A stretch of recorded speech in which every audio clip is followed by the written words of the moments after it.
हाँ जी, सभी को राम राम, गुड मॉर्निंग, जय सिया राम। आज है सोमवार और तारीख है 21 अक्टूबर। तो सभी के सामने हाजिर हो गया हूँ।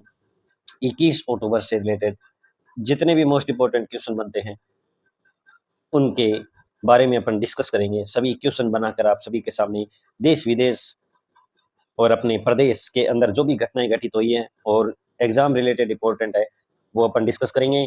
और ये डेली क्लास है वो आपको 8 बजे हमेशा मिलेगी। लेकिन आप ये जो गोले के अंदर थंबनेल के अंदर रखी हुई है कि live class every Sunday 7 PM देखना ना भूलें। पूरे वीक का निचोड़ तो आप सभी है वापस आइएगा, फटाफट रिवीजन कीजिएगा। 1 घंटे के अंदर पूरे वीक के अपन करंट अफेयर के क्वेश्चनों का डिस्कस करते हैं। तो अब ये क्लास स्टार्ट करते हैं। आई होप इस क्लास को आप एंड तक देखोगे और बिल्कुल एंड तक देखना है। क्यों? क्योंकि एंड में मैं आपसे एक क्वेश्चन पूछूंगा, उसके आंसर आप मुझे कहाँ दोगे? कमेंट बॉक्स में दोगे। तो इसलिए क्लास को एंड तक जरूर देखिएगा। ओके। और हमेशा की तरह अपन पॉजिटिव कोट से क्लास डिस्कस करते हैं। तो पॉजिटिव कोट आप सभी के सामने है कि युद्धम निरंतम भवति, देवेन सह कालेन सह अस्माभिः सह। लड़ाई सबकी जारी है, किसी की भाग्य से है, किसी की वक्त से है, तो किसी की अपने आप से है। तो देखो, बिल्कुल इस माया रूपी जीवन के अंदर लड़ाई है वो सबसे जारी तो है। कभी हम खुद से लड़ते हैं, तो कभी भाग्य को कोसते हैं, तो कभी वक्त को कोसते हैं, तो कभी खुद को कोसते हैं। बस लड़ाई है सबकी जारी रहती है जी। बिल्कुल इंसान जब तक जिंदा रहता है उसके लाइफ में उतार चढ़ाव आते रहते हैं। हर एक से लड़ाई है उसकी चलती रहती है। ये सारी चीजें हैं वो शांत तभी होती है जब वो खुद शांत हो जाता है, जब मन शांत हो जाता है और परमात्मा से मिलन हो जाता है, तभी क्या होती है सब चीजें शांत हो जाती हैं। तो शांत तो एक दिन सबको होना ही है। तो बस ईश्वर का नाम लीजिए, बस जितना हो अपने इष्ट देव को याद करते रहिए और कर्म करते रहिए। ओके। तो एक बार फिर बोलो जय श्री राम, राधे राधे। और अपन अब डिस्कस करते हैं सैटरडे को अपन ने क्या क्वेश्चन पढ़े उनका रिवीजन कर देते हैं। बाकी तो देखो रिवीजन अपन ने कर ही लिया है, फिर भी एक बार फटाफट कर देते हैं। आज मैंने PDF वापस चेंज कर दी। तो हर बार कुछ ना कुछ मैं एक्सपेरिमेंट करता रहता हूँ कि हाल ही में कहाँ पर मिशन शरद संवाद ये बीकानेर के अंदर, और हाल ही में सूचना के अधिकार अधिनियम 2005 की जानकारी का संग्रहालय कहाँ खोला गया है? तो नर्मदखेड़ा ब्यावर के अंदर। और कहाँ पर मधुमक्खी पालन उत्कृष्टता केंद्र खोला गया है? तो भरतपुर के अंदर। और किस राज्य के आवासीय सरकारी स्कूलों का नाम बदलकर क्या कर दिया? वाल्मीकि महर्षि स्कूल। तो कर्नाटक के CM सिद्धारमैया ने ये काम किया है। जन आधार योजना 18 दिसंबर 2019 को प्रारंभ हुई थी। और महाराष्ट्र राज्य का लोक नृत्य कौन सी है? लावणी है, नकाटा है और तमाशा है। आज भी एक अपन स्टेट का देखेंगे लोक नृत्य। ओके। तो चलो आज का पहला क्वेश्चन आप सभी के सामने बहुत ही इंपॉर्टेंट और प्यारा क्वेश्चन है। ये इस पे स्टार लगा लीजिए कि हाल ही में राष्ट्रीय महिला आयोग का नया अध्यक्ष किसे बनाया गया है? जी हाँ, राष्ट्रीय महिला आयोग का नया अध्यक्ष बनाया गया है। तो राष्ट्रीय महिला आयोग का नया अध्यक्ष है ऑप्शन नंबर C आप सभी के सामने, विजया किशोर राहटकर को बनाया गया है। किसे? विजया किशोर राहटकर को बनाया गया है। और ये जनाब ध्यान में रखिएगा, जो राष्ट्रीय महिला आयोग है इसके 9वीं सदस्य है, 9वीं अध्यक्ष बनी है, सॉरी 9वीं अध्यक्ष बनी है। और इन्हीं के साथ है वो अर्चना मजूमदार को क्या बना दिया गया? तो इसी के साथ अर्चना मजूमदार को सदस्य बना दिया गया है। अब देखो जो अध्यक्ष बने हैं इनका कार्यकाल कितने साल का होता है? 3 साल का होता है, या फिर 65 वर्ष होता है। जी हाँ, या तो 65 वर्ष की आयु हो जाए या फिर 3 साल आप रह लो। तो अगर ये हो कि 3 साल से पहले आप 2.5 साल पद पर रहे और आपकी 65 वर्ष की आयु होगी, तो आपको पूरे आगे के 6 महीने और अपने पद पर नहीं रहना दिया जाएगा। आपको क्या होगा? वहां से हटना होगा, आपको वहां से इस्तीफा देना होगा। तो ये कोई भी एक जो पहले पूर्ण होती है वो मान्य होती है। यही सुप्रीम कोर्ट में होता है 5 साल और 64 वर्ष। ठीक है ना? संजय खन्ना नए सुप्रीम कोर्ट बनेंगे, सुप्रीम कोर्ट के जज बनेंगे 51वें। याद रख लेना 10 नवंबर को DY चंद्रचूड़ है वो उनका कार्यकाल है वो पूर्ण हो जाएगा, तब इनको बनाया जाएगा। और ये मई 2025 तक रहेंगे। कि हाल ही में किस प्रोग्राम के तहत किसानों को विदेशी भ्रमण पर भेजा जाएगा? जी हाँ, बहुत प्यारा क्वेश्चन। अपने प्रदेश के किसानों को विदेश में भ्रमण के लिए भेजा जाएगा।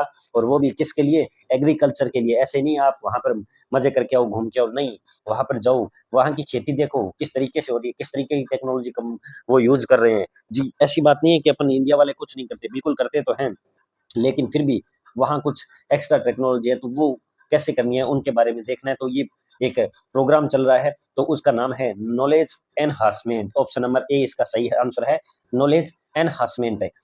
जो इसमें प्रथम चरण में है वो 100 किसानों को भेजा जाएगा, और इसमें 80 तो हो गए कृषि से रिलेटेड और 20 हो गए डेयरी पर से रिलेटेड, टोटल 100 हो गए ना। इन 100 को भेजा जाएगा कि जाओ अमेरिका जाओ, ब्रिटेन जाओ, वहां की खेती को देख के आओ। और वैसे ही अपन वही चीजें हैं वो अपन इंडिया में अप्लाई करते हैं।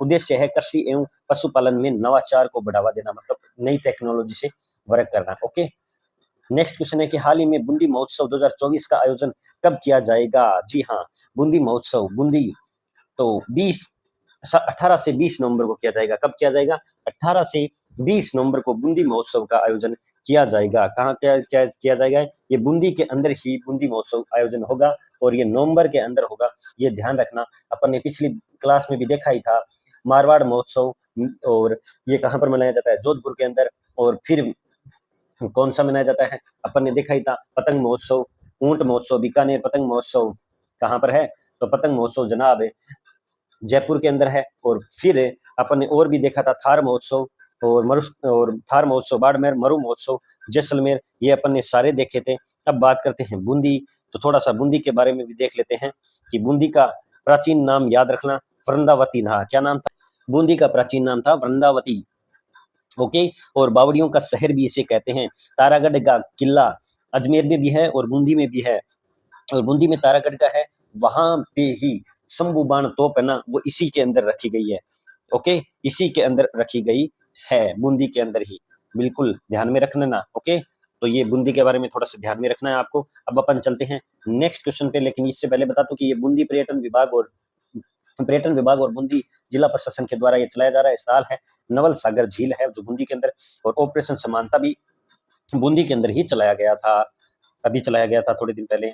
तो ये नेक्स्ट क्वेश्चन अब डिस्कस करते हैं। अगला क्वेश्चन कि हृदय योजना में राजस्थान का कौन सा शहर शामिल है? जी हाँ, बहुत ही प्यारा क्वेश्चन। अपना प्रदेश को हृदय योजना जो पूर्णतः किसकी है? 100% ये केंद्र सरकार की योजना है, और इसमें अंदर अजमेर शहर है वो क्या है? शामिल है। कौन सा शहर? अजमेर शहर है शामिल है, जो सबसे पुराना केंद्र शासित प्रदेश, अजय मेरू, तारागढ़ किला गढ़बिटली पहाड़ी पर बना हुआ है, और ये कहाँ पर है? अजमेर को इसमें शामिल किया गया है। ये देखो, ये योजना क्या है? ये विरासत एवं संवर्धन योजना है। जैसे मतलब कोई भी चीज इसके अंदर विरासती चीजें ना, उनको नुकसान नहीं पहुंचे, उनका ध्यान रखे, इसलिए उसको समृद्ध किया जाएगा, सही तरीके से योजना किया जाएगा। अब ये योजना के बारे में देखते हैं, योजना स्टार्ट कब हुई थी? तो मोदी जी जब आए थे, आते ही उसकी योजना को स्टार्ट कर दिया। 21 जनवरी 2015 से 2014 में बने थे, और 2015 से ही स्टार्ट कर दिया। 100% केंद्र सरकार की योजना है। इसमें भारत के 12 शहर शामिल है। अमृतसर है, अमरावती है, कांचीपुरम है, मथुरा है, अजमेर है, वाराणसी है, द्वारिका है, गया है, पुरी है, वातासी है और तेलकानी है। ये टोटल 12 शहर है, याद रख लेना। 12 शहर है, ये याद रख लेना। ओके,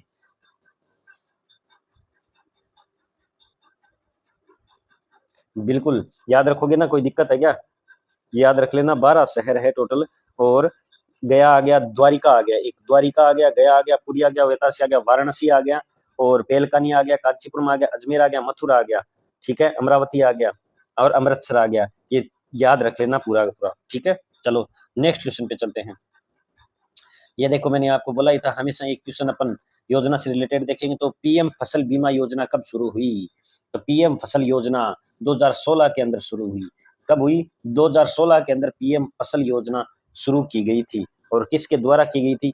तो ये मोदी जी के द्वारा की गई थी। और इसके अंदर क्या होता है? 50% केंद्र की भागीदारी होती है और 50% स्टेट की भागीदारी होती है। लेकिन पूर्वोत्तर राज्यों के अंदर 90% केंद्र और 10% क्या होती है? राज्य की भागीदारी होती है। ये आपको ध्यान में रखना है। इसमें खरीफ फसल पर है 2%, और रबी की फसल पर 1.5% यानी 1.5%, और वाणिज्य व बागवानी फसल पर 5%। ओके, ये प्रीमियम राशि है वो दी जाती है, ये याद रख लेना। जन सूचना पोर्टल अपन ने डिस्कस किया 13 सितंबर 2019 को। इंदिरा गांधी मातृत्व योजना 19 नवंबर 2020 को। मुख्यमंत्री युवा संबल योजना 1 फरवरी 2019 को। ये अपने को ध्यान में रखना है। अब मैंने कहा था एक हर स्टेट के बारे में अपन कुछ ना कुछ जानेंगे। तो मध्य प्रदेश राज्य का लोक नृत्य कौन सा है? तो मध्य प्रदेश राज्य का लोक नृत्य मांच भी है, मटकी भी है और जावरा भी है। तो उपरोक्त सभी इसका सही आंसर हो जाएगा मध्य प्रदेश, जिसे टाइगर स्टेट या सोया स्टेट भी कहते हैं। मध्य प्रदेश की राजधानी कौन सी है? भोपाल है। ओके, ध्यान में रख लेना, ये ध्यान रखोगे ना। आई होप ये क्लास आपको पसंद आई है, और ये 7 बजे आप भूलना ही मत। लाइव आना, और डेली क्लास है वो अपनी 8 बजे लगती है। ये पिछले डोज का क्वेश्चन है, काफी लोगों ने सही आंसर दिया। उमर अब्दुल्ला है वो जम्मू कश्मीर के पहले सीएम बने हैं, और नायाब सैनी वो किसके बने हैं, तो नायाब सैनी है वो हरियाणा के सीएम बने हैं। किसके बने हैं, हरियाणा के नायाब सैनी सीएम बने हैं। और ये आपके लिए क्वेश्चन छोड़ा है मैंने कि झारखंड अभ्यारण्य किस जिले में स्थित है, जो चर्चा में रहा है, जामडोली, बाड़मेर, भीलवाड़ा, कोटा।